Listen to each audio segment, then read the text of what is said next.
মির্জা আব্বাসের যে বাহিনী টিম নিক্ষেপ শুরু করলো এবং সবাই বলল মির্জা আব্বাসের স্লোগান দিল। তারেক রহমানের সিদ্ধান্ত নিতে হবে উনার দলে কি উনি সন্ত্রাসীদের পুষবেন, লালবেন নাকি তাদেরকে বহিষ্কার করবেন। পরবর্তীতে আরো অনেকজন একসাথে এসে সন্ত্রাসী কায়দায় আমাদের উপর হামলা শুরু করে।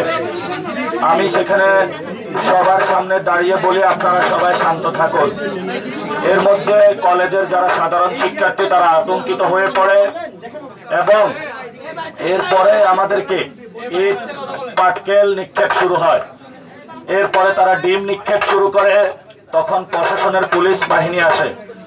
প্রশাসনের পুলিশ বাহিনী যখন এখানে আমাদেরকে জানালো যে আমরা আপনাদের প্রোটেকশনের জন্য এসেছি, কিন্তু পুলিশের সামনেই আমাদের যারা ভাইরা রয়েছে ভাইদের উপরে তারা উপর্যুপ করে হামলা করা শুরু করলো।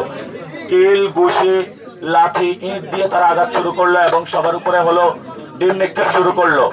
কারো জামা ধরে টান দিল এবং সবাই বলল মির্জা আব্বাসের স্লোগান দিল। আমি ঢাকা ৮ আসন এবং বাংলাদেশের কাছে আজকে একটি বিচার রাখতে চাই। আমি সন্ত্রাসের বিরুদ্ধে দাঁড়িয়েছিলাম, চাঁদাবাজদের বিরুদ্ধে দাঁড়িয়েছিলাম, দুর্নীতির বিরুদ্ধে দাঁড়িয়েছিলাম।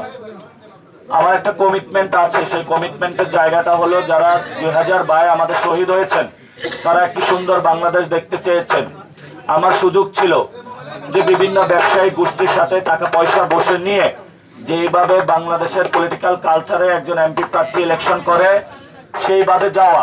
কিন্তু যখন আমি ক্যাম্পেইন শুরু করেছিলাম সবাই আমাকে একটি কথা বলেছে, এটা শহীদ ওসমান হাদি ভাইয়ের পবিত্র আসন, এই আসনে আপনি দুর্নীতি, চাঁদাবাজি কোনো জিনিসের সাথে ইনভলভ হতে পারবেন না এবং হাদি ভাই যেভাবে ক্যাম্পেইন করেছে ওইভাবে ক্যাম্পেইন করতে হবে। এই জন্য হলো আমি মসজিদে ফজর থেকে এশা পর্যন্ত মসজিদ ভিত্তিক কার্যক্রম শুরু করি এবং আজকে একটা কলেজে গিয়েছিলাম, সেখানেও টিচারদের সাথে কথা হয়েছে। আমরা বলেছিলাম এই ভোট পবিত্র আমানত আপনাদের রক্ষা করতে হবে। কিন্তু যখন হাবিবুল্লাহ বাহারে গিয়েছিলাম আমরা আগে শুনেছিলাম হাবিবুল্লাহ প্রিন্সিপাল যিনি আওয়ামী লীগের আমলে নিয়োগকৃত এবং সেখানে প্রশ্ন বাণিজ্য হয়ে থাকে, সন্ত্রাসী কার্যক্রম অনেক আগ থেকেই চলে এবং সেই গভর্নিং বডি হলো মির্জা আব্বাস সাহেব বসিয়েছেন।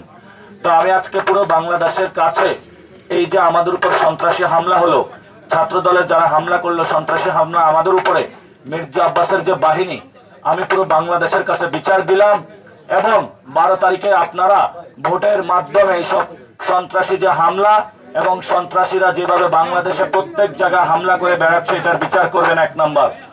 2 নম্বর, জনাব তারেক রহমানের সিদ্ধান্ত নিতে হবে উনার দলে কি উনি সন্ত্রাসীদের পুষবেন, লালবেন নাকি তাদেরকে বহিষ্কার করবেন। আমি তারেক রহমানকে অনুরোধ করব মির্জা আব্বাসকে দলীয় শৃঙ্খলার ব্যত্যয়ের অভিযোগে বিএনপি থেকে বহিষ্কার করার জন্য।